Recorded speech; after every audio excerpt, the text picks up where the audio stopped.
Social మీడియాలో చేసే రాజకీయ విమర్శలపై హైకోర్టు కీలక వ్యాఖ్యలు చేసింది. సోషల్ మీడియాలో రాజకీయ విమర్శలు చేస్తే కేసులు పెడతారా అంటూ పోలీసుల తీరుపై హైకోర్టు అసహనం వ్యక్తం చేసింది సార్. ఈ సందర్భంగా సుప్రీంకోర్టు, హైకోర్టులు జారీ చేసిన మార్గదర్శకాలను ఉల్లంఘిస్తారా, రాజ్యాంగంలో రాజకీయ విమర్శలకు రక్షణ ఉంది అంటూ న్యాయమూర్తి వ్యాఖ్యానించారు. సార్, సోషల్ మీడియా పోస్టుల విషయంలో ఏ విధమైన వైఖరి ఉండాలి? ఇప్పుడు అది హైకోర్టే చెప్పింది, నేను చెప్పాల్సిన అవసరం లేదు. చాలా క్లియర్గా రాజ్యాంగ పరిధిలోనే ఉండాలి. ఇప్పుడు dissent is integral to democracy అని సుప్రీంకోర్టు అనేక సార్లు తీర్పులు చెప్పింది. అంటే విమర్శ అనేది ప్రజాస్వామ్యానికి మూలం. ఎందుకంటే డెమోక్రసీకి, డిక్టేటర్షిప్కు, డెమోక్రసీకి, మానార్కి, ప్రజాస్వామ్యానికి, రాచరికానికి, ప్రజాస్వామ్యానికి, నిరంకుశత్వానికి తేడా ఏంటంటే ప్రజాస్వామ్యంలో ప్రశ్నించే స్వేచ్ఛ ఉంటుంది. ప్రశ్నించడం అనేదే సమాజ భవిష్యత్తుకు, ది ప్రోగ్రెస్ ఆఫ్ నాలెడ్జ్ కూడా క్వశ్చనింగ్ అనేది మూలం. ఎందుకంటే ప్రశ్నించడమే లేకపోతే ప్రజాస్వామ్యమే ఉండదు కదా, నాగరికతే ఉండదు. చాలామంది తెలియదు, ఇదేదో డెమోక్రసీ అంటే వెస్ట్రన్ కాన్సెప్ట్ అని, ప్రశ్నించడం అంటే మన దేశ సంస్కృతి కాదు అనుకుని వాదించే వాళ్ళకి కూడా ఉన్నారు. కానీ మహాభారతమే ప్రశ్నతో మొదలవుతుంది. చాలామంది మహాభారతం చదివిన వాళ్ళు ఉండరు, కేవలం ఆ కథలుగా చదువుతారు లేదా సినిమాల్లో చూస్తారు. మహాభారతంలో ఆది పర్వంలోనే సారమేయ వృత్తాంతం అని ఉంటుంది. అందులో ఒక కుక్క సరమ తన బిడ్డ జనమేజయుని కొలువులోకి వచ్చిందని, తన ఆ యజ్ఞపాత్రల్ని అపవిత్రం చేస్తుందని భావించి జనమేజయుని తమ్ముడు, కొడుకులు ఆ కుక్కను కొడతారు. ఆ కుక్కపై తల్లికి చెప్పుకుంటే తల్లి వచ్చి జనమేజయుని ప్రశ్నిస్తుంది. అంటే, ఓ చక్రవర్తి, ఇలా నా బిడ్డను ఎందుకు కొట్టారు అని అడుగుతుంది. అంటే ఇలా యజ్ఞపాత్రల్ని అపవిత్రం చేస్తాము చేసే ప్రమాదం ఉంది కనుక అనుమానంతో కొట్టాము అంటారు. అప్పుడు ఆ కుక్క అడుగుతుంది, నిజంగానే అపవిత్రం చేస్తే దండించాలి, కానీ మీ అనుమానంతో ఎలా కొడతారు అని అడిగింది. అంటే ప్రివెంటివ్ డిటెన్షన్ అని ఇప్పటికీ మన దేశంలో చట్టాలు ఉన్నాయి. సో మీరు ఎలా కొడతారు, అది నేరం చేయలేదు కదా అని ప్రశ్నించింది. ఇది మహాభారత కథ ప్రారంభం. జనమేజయుడు ఎవరు? మామూలు వాడు కాదు. అర్జునుని కొడుకు అభిమన్యుడు, అభిమన్యుని కొడుకు పరీక్షిత్తు కొడుకు జనమేజయుడు. సో ఆ అర్జునుని మునిమనవాడు. అంతటి మహావీరుని మునిమనవాన్ని, పాండవుల వారసుని కేవలం ఒక కుక్క ప్రశ్నిస్తుంది. ఇప్పుడు మన ప్రభుత్వాలు జనమేజయుని కన్నా గొప్పవా? మన ప్రజలు కుక్కల కన్నా హీనమా? మనకు అడిగే హక్కు ఉండదా? సో ఇది ప్రజాస్వామిక స్ఫూర్తి కాదు, భారతీయ సాంస్కృతిక వారసత్వ స్ఫూర్తి. కంట్రీ డిలైట్ బఫేలో మిల్క్ స్టార్ట్ చేసాము. ఫస్ట్ పిల్లలకి ఇచ్చినప్పుడు కానీ, మేము పెరుగు తిన్నప్పుడు కానీ, మేము చిన్నప్పుడు తిన్న ఓల్డెన్ డేస్ గుర్తొచ్చాయి మాకు. మీగడ కూడా పాలు కాచాక మీగడ బాగా రావడం, అప్పుడు మా చిన్ననాటి రోజులు గుర్తొచ్చాయి అన్నమాట. మీరు వేదవ్యాసుడు మహామునీంద్రుడే కాదు, అవతార పురుషుడు, పంచమ వేదాన్ని రచించినటువంటి వేదవ్యాసుడు. అంటే ఏంటి? వ్యాసము అంటే డివిజన్, వేదాలను 4గా వర్గీకరించినటువంటి వ్యక్తి కనుక అతన్ని వేదవ్యాసుడు అన్నారు. అంతటి మహానుభావుని కూడా ఆయన శిష్యుల్లో ఒకరు ప్రశ్నిస్తుంటారు, చాలా క్వశ్చన్స్ వేస్తుంటారు. సో వేదవ్యాసుని కన్నా మహాతపస్సంపన్నుల ఇవాళ ప్రభుత్వాలు వేదవ్యాసుని కన్నా గొప్పవాళ్ళ? సో ప్రశ్నించడానికి హక్కు లేదని ప్రభుత్వాలు ఎలా అంటాయి? అందువల్ల dissent is integral to democracy అని ఎందుకంటారంటే, ప్రశ్నించడం వల్ల ప్రభుత్వాలకు కూడా లాభం. చాలామందికి అర్థం కాని అంశం. ప్రశ్నించడం వల్ల ప్రభుత్వాలకు ఎలా లాభము అంటే, ఆ తప్పులు తమ చుట్టూ ఉన్న వందిమాగదులు, ఇప్పుడు ముఖ్యమంత్రులు ఉంటారు, వారి చుట్టూ కొద్దిమంది చేరుతారు. ఆ ముఖ్యమంత్రికి రుచించేవే చెప్తారు, ఇంకేవి చెప్పరు. ఒకవేళ రుచించని ఏవైనా చెప్తే ఆ ముఖ్యమంత్రి తెల్లారి నుంచి వారి దగ్గర రానియాడు. అందుకే అర్థశాస్త్రంలో కౌటిల్యుడు చెప్తాడు, ఏ రాజు అయితే చుట్టూ విమర్శకులను తన చుట్టూ పెట్టుకుని పాలిస్తాడో ఆ రాజే విజయవంతంగా పాలిస్తాడు అంటాడు. ఇవాళటి ప్రధానమంత్రులు, ముఖ్యమంత్రులు, రాజకీయ నాయకులు అర్థశాస్త్రంలో కౌటిల్యుడు చెప్పిన ఈ సూత్రాన్ని పాటిస్తే 10 కాలాల పాటు అధికారంలో ఉంటారు. కానీ అన్ఫార్చునేట్లీ నాయకత్వంలో ఉన్న వారికి ఏంటంటే, మమ్మల్ని ఎవరు ప్రశ్నించకూడదు, మమ్మల్ని మేము ఏం చెప్పినా అది గొప్పది అనాలి. దానివల్ల ఏమవుతుంది అంటే ప్రజల్లో ఉండేటువంటి వారు ఒక ప్రభుత్వాలు, ఈ ప్రభుత్వం ఆ ప్రభుత్వం కాదు, ప్రభుత్వాల్లో ఉండే వారు చేసే తప్పుల్ని విమర్శలు గనక ఎలో చేస్తే మీడియా ద్వారా కానీ సోషల్ మీడియా ద్వారా కానీ, ఒకప్పుడు ఓన్లీ మీడియా ఉండే, ఇప్పుడు సోషల్ మీడియా కూడా ఉంది. మీడియా కన్నా సోషల్ మీడియా ఎందుకు ముఖ్యం అంటే మీడియా మనందరికీ తెలుసు ఇవాళ ఇండిపెండెంట్ మీడియా ఏది అంటే కాగడాలు పెట్టి వెతుక్కోవాలి. అట్లీస్ట్ ప్రముఖ పత్రికలు, ప్రముఖ టీవీ ఛానల్స్లో ఇలా మనం చూస్తున్నాం. నేనే విమర్శిస్తే బాగుండదు అందరూ మిత్రులు కనుక, కానీ ప్రజలకు తెలుసు ఒక పేరు పత్రిక పేరు చెప్తే, ఒక ఛానల్ పేరు చెప్తే దాని పొలిటికల్ బయాస్ ఏదో ప్రజలు వెంటనే చెప్పేస్తారు. ఏమీ ఇలా దాపరికం లేదు, సీక్రెసీ లేదు. మరి ఎందుకు ఆ పరిస్థితి దాపురించింది? అలాంటి పరిస్థితి లాభమయమైన అధికారంలో ఉన్న వారికంటే లాభం లేదు. ఎందుకు లాభం లేదంటే తమ తప్పులు తాము తెలుసుకోకుండా ఉంటారు. ఫలితంగా ఏం జరుగుతుంది అంటే ప్రతిపక్షాల నోరు నొక్కి, మీడియా నోరు నొక్కి మేడేచేసి సోషల్ మీడియాను నోరు నొక్కితే జరిగేది ఏంటి అంటే తమ తప్పులు తాము గుర్తించలేని దుస్థితిలో ఉంటారు.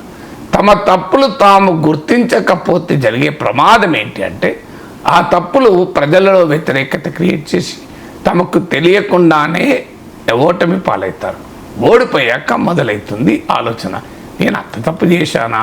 23 సీట్లు వచ్చిన రోజు చంద్రబాబు నాయుడు అన్న మాటలు మీకు గుర్తునే ఉంటుంది. నేను అంత ప్రజలకు ఏం తప్పు చేశాను? నాకు 23 సీట్లు ఎందుకు ఇచ్చారు? నేను అంత అన్యాయం చేశాను ఆ ప్రజలకు అని చంద్రబాబు నాయుడు వాపోయారు. ఇక జగన్ అయితే నేను నమ్మలేను, నా 151 సీట్లు 11 సీట్లు ఎందుకే నేను నమ్మలేను, ఏదో జరిగిందనిపిస్తుంది కానీ ఆధారాలు లేవు. ఇది జగన్ వేదాంతం మనం చూశాం కదా. కేసీఆర్ అసలు ఏంటి, ఎట్లా ఓడిపోయాం అసలు నాకు అర్థం కాక అసెంబ్లీకి రాలేకపోతున్నాడు, ఇప్పటికీ డైజెస్ట్ చేసుకోలేకపోతున్నాడు, ఎలా ఓడిపోయాడు అంటే వీళ్ళందరి అనుభవం ఏం చెప్తోంది మీకు తెలియదు. మీరు ఒక్కసారి మీరు ఓపెన్గా ఆలోచించండి, దాని ఇండికేషన్స్ మీకు క్లియర్గా కనబడతాయి. ఇప్పుడు మీకు నేను 2018లో పెట్టిన వీడియో చంద్రబాబుకు దడ పుట్టించే 8 అంశాలని, 2019లో ఎలక్షన్స్ అయినాయి, ఎలక్షన్స్కు 1 year ముందు చెప్పాను 8 అంశాలు చంద్రబాబు నాయుడుకు దడ పుట్టించాలి అని. అది నేను ఇప్పుడు క్లెయిమ్ చేసుకుంటున్నాయి కాదు కదా. మీకు జగన్మోహన్ రెడ్డి చెప్తాను, రిజల్ట్స్ రాకముందు ఎన్నికలకు రిజల్ట్ గ్యాప్ ఉంది కదా, మీరు కావాలంటే వీడియో చూడండి, కూటమి వైపే మొగ్గు ఎందుకు అని ఒక వీడియో ఉంటుంది. మరి నేను ఎలా చెప్పగలిగాను? రిజల్ట్ రాకముందే చెప్పాను కదా, కూటమి వైపే మొగ్గు అని క్లియర్గా చెప్పారు.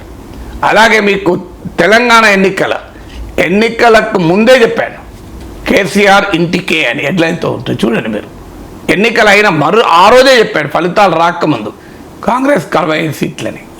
ఎలా చెప్పగలిగాను? నాగేశ్వరరావు అనేవాడు నేను దివ్యజ్ఞాన సంపన్నున్నా అంటే ఏ బయాస్ లేకుండా ఆలోచించినప్పుడు సంకేతాలు మనకు స్పష్టంగా అర్థమవుతాయి.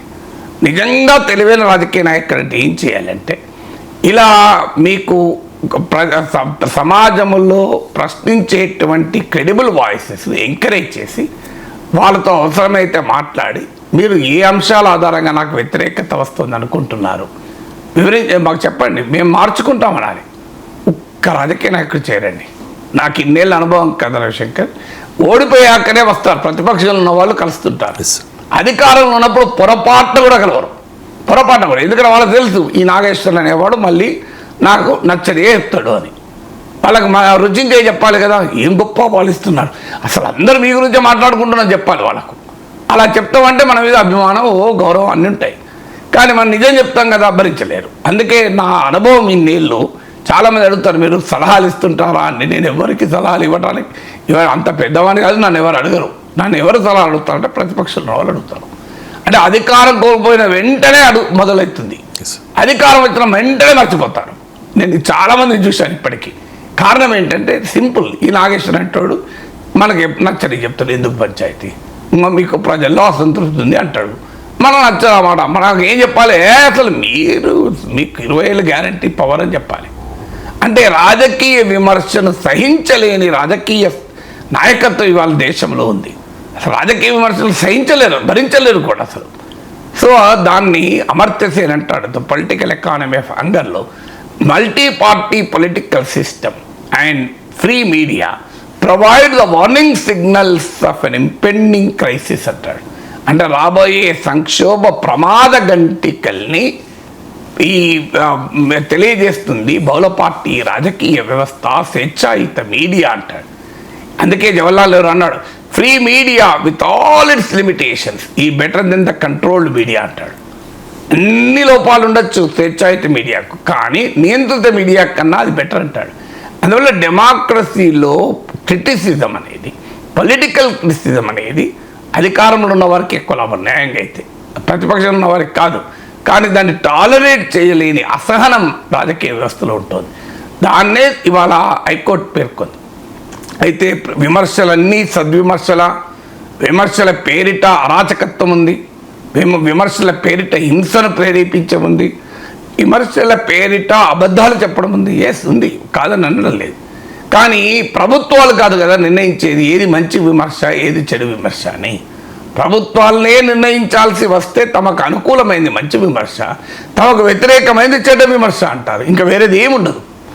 విమర్శ పేరిట బూతులు ఎలా చేయొద్దు, 100% కరెక్ట్. విమర్శల పేరిట మా బ్లాక్మెయిల్ అంగీకరించకూడదు, కరెక్ట్.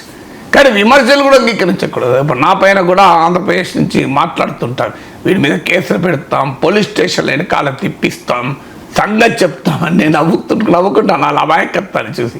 చట్టం వదలదు, రాజ్యాంగం వదలదు, ఏం చేస్తాం వాళ్ళ గురించి జాలిపడడం తప్ప. ఏమవుతుంది, నాగేశ్వర అనేవాడు అతిక్రమించి ఏ రోజు ఒక్క పదం వాడలేదు. ఇన్నేళ్ళ నా జర్నలిస్టిక్ లైఫ్లో నేనేమి నేషనల్ మీడియా కూడా రాస్తుంటాను, ఒక్క పదము తప్పుగా దొరలేదు, ఒక్క పదము తప్పుగా రాయలేదు, మాట్లాడలేదు. ఎందుకు భయం? విమర్శించక కూడా లేదు అనేటువంటి అభిప్రాయం వాళ్ళది. కానీ రాజ్యాంగం కల్పించిన అందుకే ఈ హైకోర్టు అన్నది ఆర్బిట్రరీగా మీరు మెకానికల్గా కేసులు పెట్టకూడదు. ఇది మొదటగా చెప్పింది. అంటే ఎవరైనా నన్ను విమర్శించారని చెప్పి ఎవరైనా మీ దగ్గరికి వస్తే వెంటనే ఎఫ్ఐఆర్ ఇవ్వడం కాదు. ఎందుకంటే మన దేశంలో ప్రాసెస్ ఇస్ ద పనిష్మెంట్. అసలు నీ శిక్షలేం పడవు, ఏవి నిలబడవు, మన అందరికీ తెలుసు. కానీ తిప్పుతాంటారు అటు నుంచి ఇటు నుంచి అటు నుంచి ఇటు. 4 సార్లు పోలీస్ స్టేషన్ పిలిపిస్తారు, గంటల తరబడి కూర్చుని పెడతారు. దానివల్ల ఏమవుతుంది, టైం అంతా వేస్ట్ కదా. ఇప్పుడు నాగేశ్వర వాడి మీద కేసు పెట్టిండు అనుకోండి, 3 రోజులు అనకాపల్లి పోలీస్ స్టేషన్ రా, అనంతపురం పోలీస్ స్టేషన్ రా, అమరావతి పోలీస్ స్టేషన్ రా అన్నారు అనుకోండి, ఏమవుతుంది, ఏమీ కాదు నాకు. కానీ 3 రోజులు అయితే వృధా అవుతుంది కదా, నా సమయం వృధా కదా, నేను మాట్లాడుకుంటూ అయిపోతా కదా. దానివల్ల నాలాంటి లాభం అనుకోవాలి చేస్తే, ఎందుకంటే ఇంకా ఎక్కువ ఫోకస్ వస్తుంది. ఉదాహరణగా చెప్తున్నా, ఇంతకు మించి ఏమీ చేయలేరు. ఎందుకంటే చట్టం క్లియర్. భావప్రజ్ఞ స్వేచ్ఛ ముఖ్యమంత్రులు ప్రధానమంత్రులు ఇచ్చిన దానం కాదు, అది మహనీయుడు అంబేద్కర్ రచించిన రాజ్యాంగం ఇచ్చినటువంటి హక్కది. Who are you? మాకు రాజ్యాంగం ఇచ్చింది భావప్రజ్ఞ స్వేచ్ఛ. దాన్ని దుర్వినియోగం చేస్తున్న వాళ్ళు చాలామంది ఉన్నారు, లేదని నేను అంటలేదు. ఖచ్చితంగా మీడియా, సోషల్ మీడియాలో ఇవాళ విశృంఖలత్వం రాజ్యమేలుతోంది, సాంస్కృతిక దిగజారుడుతనం రాజ్యమేలుతోంది, కల్చరల్ డీజనరేషన్ ఉంది, నిజమే. కానీ దానికి సొల్యూషన్ ప్రభుత్వాలు నియంత్రించడం కాదు, సొల్యూషన్ సమాజమే మేల్కొనాలి. అంతే తప్ప ఆ సొల్యూషన్ అనేది ప్రభుత్వాలకు ఇస్తే the accused can never be the judge అంటారు. ఆరోపణ గురవుతున్న వ్యక్తి న్యాయ నిర్ణేతగా ఉండరాదు. సో అందువల్ల ప్రభుత్వం, హైకోర్టు ఏమన్నదంటే ఆర్బిటరీగా మెకానికల్గా కేసు పెట్టకూడదు. మెజిస్ట్రేట్ ఆదేశము ఉంటే లేదా ప్రైమా ఫేసి కేసు ఉందా చూసి మీరు కేసు పెట్టాలి అన్నారు. ఎవరైనా ఇష్టం వచ్చినట్టు కంప్లైంట్ ఇస్తే మీరు పెట్టండి, అది కూడా థర్డ్ పార్టీ కంప్లైంట్. నాకు సంబంధం లేదు, నేను ఒక రాజకీయ విమర్శ చేస్తా. ఎవరో ఎక్కడో అనకాపల్లిలోనో అమరావతిలోనో కరీంనగర్ చొప్పదండిలోనో ఉండి ఇంకో నాగేశ్వరిలా అనడం మా మనోభావాలకు దెబ్బ తగిలిందని కేసు పెడితే ఏందన్నట్టు, నీకు ఏం సంబంధం నేను మాట్లాడిన దాంతో? నిజంగానే నేను ప్రభుత్వాన్ని ప్రశ్నిస్తే ప్రభుత్వాన్ని పెట్టమండి కేసు. కానీ నేను ఒక రాజకీయ పార్టీని ప్రశ్నిస్తే రాజకీయ పార్టీ అధికారికంగా కేసు పెట్టచ్చు. కానీ ఎక్కడో చొప్పదండిలో ఉన్న వ్యక్తో అనకాపల్లి ఉన్న వ్యక్తి నా మనోభావాలు దెబ్బతిన్నాయంటే నీ మనోభావాలకు నేనేం చేయాలండి? ఇది హైకోర్టు అన్నది, ఇది నడవదు. థర్డ్ పార్టీ ఇష్టం వచ్చినట్టు కేసులు పెట్టరాదు. ప్రైమా ఫేసి ప్రాథమికంగా ఆధారాలు ఉండాలి, అది కూడా హింసకు ప్రేరేపించినట్టుగా ఉండాలి. విమర్శించడం సరిపోదు. అందుకే మీకు సెడిషన్ కేసులో సుప్రీంకోర్టు ఇచ్చిన తీర్పు ఏంటంటే ఏ spark and the powder cake అన్నది. అంటే ఒక నిప్పు రవ్వ ఒక ఇట్లా వెంటనే అంటుకునేటువంటి పదార్థం పైన పడదనుకోండి, ఎలా ఉంటుంది? ఒక కంప్లీట్గా ఒక వెంటనే ఇలా అంటుకునేటువంటి పదార్థం పైన ఒక నిప్రో పడితే అలాంటి రిలేషన్షిప్ ఉండాలి అని చెప్పింది. Spark and the powder cake అన్నది. తర్వాత ఇమ్మినెంట్గా ఉండాలి అన్నది. 2 క్రితమో ఏడాది క్రితమో వ్యాఖ్య చేస్తే అప్పుడు తాము ప్రతిపక్షంలో ఉండి అధికారంలోకి వచ్చిన తర్వాత 2 ఏళ్లకు ఇతను విమర్శ చేసిన కేసు పెడితే నడవదు. There should be imminent and direct relationship. అంటే ఒక వ్యక్తి మాట్లాడిన దానికి అక్కడ జరిగిన హింసకు ప్రత్యక్షమైన తక్షణమైన సంబంధం ఉండాలి. ఇది భారత సుప్రీంకోర్టు చెప్పింది. అందుకే ఇవాళ హైకోర్టు ఏమన్నది, మీరు కొన్ని మార్గదర్శకాలు ఉన్నాయి, సుప్రీంకోర్టు తీర్పులు ఉన్నాయి, హైకోర్టు తీర్పులు ఉన్నాయి, ఇష్టం వచ్చినట్టుగా సోషల్ మీడియా వాయిసెస్ను మీరు ఆపకూడదు అని. ఆపితే ఏం జరుగుతుంది? నేపాల్ చూసి అనుభవం చూడండి. సోషల్ మీడియా పైన నిషేధమే విధించారు. ప్రజలు రోడ్డు మీదకి వచ్చి పరిగెత్తించి కొడుతున్నారు మంత్రుల్ని. అది కావాలని మనం కోరుకోము. కానీ పరిస్థితి మీరు ఒక కోపాన్ని, ఆగ్రహాన్ని, అసంతృప్తిని నిరంకుశంగా అణచివేశారనుకోండి, అది ఏ రూపంలో బయటికి వస్తుంది అంటే, ఒకటి నేపాల్లోగా రావచ్చు, లేదా ప్రజల్లో అసంతృప్తి గనక అలాగే ఉంటే అది బయటికి వ్యక్తం కాకపోయినా ఎన్నికల సమయంలో విస్ఫోటనమై వ్యక్తమవుతుంది. అందుకే 2019లో 23 సీట్లకు తెలుగుదేశం పరిమితమైంది. 2024లో 11 సీట్లకు జగన్ పరిమితమయ్యాడు. ఇంకా అన్యాయంగా వాళ్ళకి అర్థం కాలే, ప్రజల అసంతృప్తి పెరుగుతోంది, దీన్ని మనం చూడకుండా పాలిస్తున్నామనేది అర్థం కాక, అది ఓడిపోయినాక కూడా అర్థం కాదు. విచిత్రమైందంటే గెలిచినాక ఓడిపోయినాక ఏడాదిన్నర తర్వాత మీరు ఇప్పుడు జగన్మోహన్ రెడ్డి అడగండి, నేను ఓడిపోలేని అంటాడు ఆయన. దే విల్ నెవర్ అండర్స్టాండ్ నా తప్పు ఎక్కడ జరిగింది అని జగన్ ఆలోచిస్తాడా? ఇంపాసిబుల్. నా తప్పు ఎక్కడ జరిగింది, లేదా నలుగురితో మాట్లాడతాడా, నేను ఏ తప్పు చేశాను, ఎక్కడ ఫెయిల్ అయ్యాను, నేను కాదు నా ఎమ్మెల్యేలు తప్పులు చేశానంటారు, నేను కాదు ఎదుటోడు ఈవీఎంని మేనేజ్ చేసినంటారు, ఏమన్నా చెప్తారు, నేను కాదు మోసపూరిత హామీలు ఇచ్చి నమ్మించానంటారు, నేను మాత్రం కాదు, నేను అసలు నా తప్పేమున్నది అని ఆలోచిస్తే నెక్స్ట్ టైం కన్నా ఆశ ఉంటుంది. లేకపోతే ఎందుకు ఉంటుంది? చూడండి, మీరు ఇప్పటికైనా జగన్ అమరావతి పైన తన వైఖరి మార్చుకున్నాడా? 3 రాజధానులు కరెక్టే, నేను చేసిన పొరపాటు ఒప్పుకుంటాడా? ఇంపాసిబుల్. సో అందువల్ల మీకు ఇప్పుడు ఏ ప్రభుత్వం, నేను అందుకే ఇద్దరు చెప్పాను మీకు, 2019లో చంద్రబాబు అయినా 24లో జగన్ అయినా, దే విల్ నెవర్ యాక్సెప్ట్. ఎందుకు యాక్సెప్ట్ అంటే మేమంతా రైటింగ్ చేసాం, ప్రజలే తప్పు చేస్తున్నారు అనుకుంటారు. మళ్ళీ ఇప్పుడు అధికారంలో వచ్చినోడు తప్పు చేస్తాడు కదా, మళ్ళీ వాకే వస్తుంది పవర్. అంటే ప్రజలకు ఇన్ఎవిటబుల్ సిచ్యువేషన్ వస్తుంది అనే భ్రమలో ఉంటారు. అందువల్ల రాజకీయ విమర్శల పైన ఉక్కుపాదం మోపితే అది అధికారంలో ఉన్న వారికి కూడా మంచిది కాదు. ఎలో ద పొలిటికల్ క్రిటిసిజం, అది హద్దులు మీరితే చట్టమే ఉంది కదా, అబ్సీనిటీ ఉండకూడదు, చట్టంలోనే ఉంది, ఇమ్మరాలిటీ ఉండకూడదు. తర్వాత సమాజమే వారిని అర్థం చేసుకుంటుంది కదా. ఇప్పుడు విమర్శ చేస్తారు, నేను విమర్శ చేశాను, ఆ విమర్శ కౌంటర్ ఇవ్వచ్చు, బెందేమీ లేదు, బలమైన కౌంటర్ ఇవ్వచ్చు ఫ్యాక్ట్స్ అండ్ ఫిగర్స్తో. కానీ నాగేశ్వర్ కాలు చెప్పుతో కొట్టే రోజు వస్తుంది. ఇది ఒక పోస్టు. ఏం పోస్ట్ అండి ఇది? దానివల్ల నేను అవమానానికి గురవుతానా? నా అవమానం గురవుతానా? ప్రతి నెల 1 కోటి మంది చూస్తున్న నాగేశ్వర్ ఎవడో పనికిమాలిన విరవ చెప్పుతో కొట్టే రోజు వస్తాడు, నేను భయపడతానా? దమ్మట కొట్టట. అందుకు ఎందుకు భయపడే మనిషి ఈడి దాకా రాను కదా. విద్యార్థి దశలోనే ఉస్మానియా విశ్వవిద్యాలయంలో ప్రాణాలు తీస్తామంటే భయపడలే నేను, ఇప్పుడెట్లా భయపడుతా ఈ వయసులో? సో కానీ వాళ్ళ భ్రమలో ఉంటారు, మమ్మల్ని ఏమీ విమర్శించకూడదు. మరి నేను ఎక్కడన్నా ఇలాంటి భాష వాడినా, ఎప్పుడన్నా వాడితే వాళ్ళకి హక్కు ఉంటుంది మాట్లాడటానికి, షూర్, నేను అన్నా కనుక వాళ్ళకి హక్కు ఉంటుంది. కానీ అనలే కదా మరి ఎప్పుడు. నేను సివిలైజ్డ్గా విమర్శిస్తే మీరు సివిలైజ్ విమర్శించండి. You can question me, you can dismantle me, you can counter me with facts, absolutely no problem. You can expose me how I am wrong, నేను ఎలా తప్పో చెప్పండి. అదిగా కాల్తో చెప్పే రోజు వస్తుంది, వీడు కరోనా వైరస్ కన్నా ప్రమాదం. ఇదేందండి, ఇదేం భాష అండి? నేను అంత చూస్తాం, వీడెంత, వీడి బతకెంత. దిస్ షోస్ మీ తాతకంతాన్ని తెలియజేస్తుంది. అంటే మాకేమీ సమాధానం లేదు సార్, మీరు చెప్పేది నిజమే, మీరు చెప్పేది 100% నిజమే, మాకు ఆన్సర్ లేదు, ఏం చేయమంటారు? అందుకే మేము ఇట్లా పిచ్చి పిచ్చిగా వాగుతాం. ఈ ప్రజలకు అర్థం కాదా చూడడానికి? అక్కడ దమాయక్కడ మీ సాధకాంతాన్ని అర్థమవుతుంది కదా. అందువల్ల రాజకీయ విమర్శ పైన ప్రభుత్వాలు అధికారంలో ఉన్నవారు ఆలోచించాలి. అది అసభ్యంగా ఉన్నప్పుడు, అది అశ్లీలంగా ఉన్నప్పుడు, అది అనైతికంగా ఉన్నప్పుడు అది ఖచ్చితంగా చట్టమే చెప్తుంది. అది మనం చెప్పడం కాదు. Moral freedom of expression article 19 వంటి గ్యారెంటీ ఇస్తుంది. ఆర్టికల్ 19 రీజనబుల్ రిస్ట్రిక్షన్స్ ఎలో చేస్తుంది. మన దేశం అమెరికా లాగా విశృంఖల స్వేచ్ఛని ఇవ్వదు, తుపాకి పట్టుకునే స్వేచ్ఛని ఇవ్వదు మన దేశం. కానీ ఆ రీజనబుల్ టెస్ట్ ఆఫ్ రీజనబుల్నెస్ అంటారు.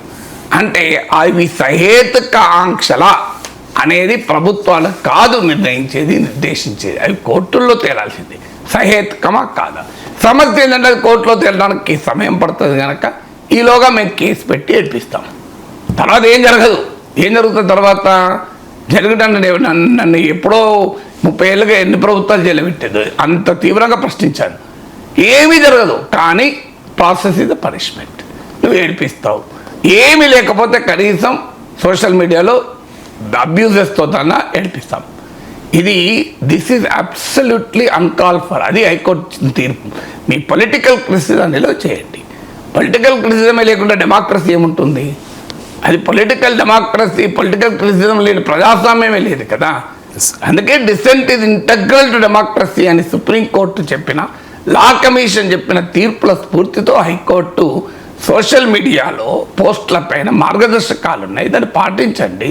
ఓ పోలీసులరా మీకు అధికారం ఉంది కదా ఇష్టమైనటువంటి ఎఫ్ఐఆర్లు దాఖలు చేయడం కాదు. You are not FIR producing machines. ఒక అమ్మాయి ఏమో నాపై అత్యాచారం జరిగింది, నన్ను బెదిరిస్తున్నారు అంటేనేమో కేసు పెట్టరు. ఎఫ్ఐఆర్ దాఖలు చేయకుండా ఈ పోలీస్ స్టేషన్ నాది కాదు పరిధి, నాది కాదు పరిధి తిప్పుతాంటారు. మా 0 ఎఫ్ఐఆర్ పెట్టవచ్చని చట్టం చెప్తున్నా. నాది కాదు పరిధి, నాది కాదు, జ్యూరిస్డిక్షనల్ క్వశ్చన్ అంటారు. కానీ ఎవడో ఎక్కడో నాగేశ్వరంటోడు మాట్లాడితే ఎక్కడో ఆదిలాబాద్ జిల్లా ఉట్నూరులోనో శ్రీకాకుళం జిల్లా ఇచ్చాపురంలోనో ఎవడో నా మనోభావాలు దెబ్బతిన్నాయంటే కేసు పెట్టేస్తారా, ఎఫ్ఐఆర్ వేసేస్తారా? దాని అర్థం ఉందా? ఆడ బాధిత మహిళనోమో పోలీస్ స్టేషన్కి వెళ్ళి నన్ను వాడు వెంబడబడుతున్నాడు, నాకు భయమేస్తుంది అంటే నాది కాదమ్మా. అతను ఎక్కడ వెంబడి పడ్డాడు మిమ్మల్ని, ఏ ప్లేస్ అది? ఆ ప్లేసా? ఆ ప్లేస్ మా పోలీస్ స్టేషన్ కింద రాదండి, పక్క పోలీస్ స్టేషన్ పోండి అని అప్పచెప్తారు. మరి what is this non sense? అందువల్ల తెలియదు. మెథడ్ ఇన్ ద మ్యాడ్నెస్ ఉండాలి కదా. మీకు ఒక వెంటనే కేసు పెట్టాల్సిన దాకా పెట్టము.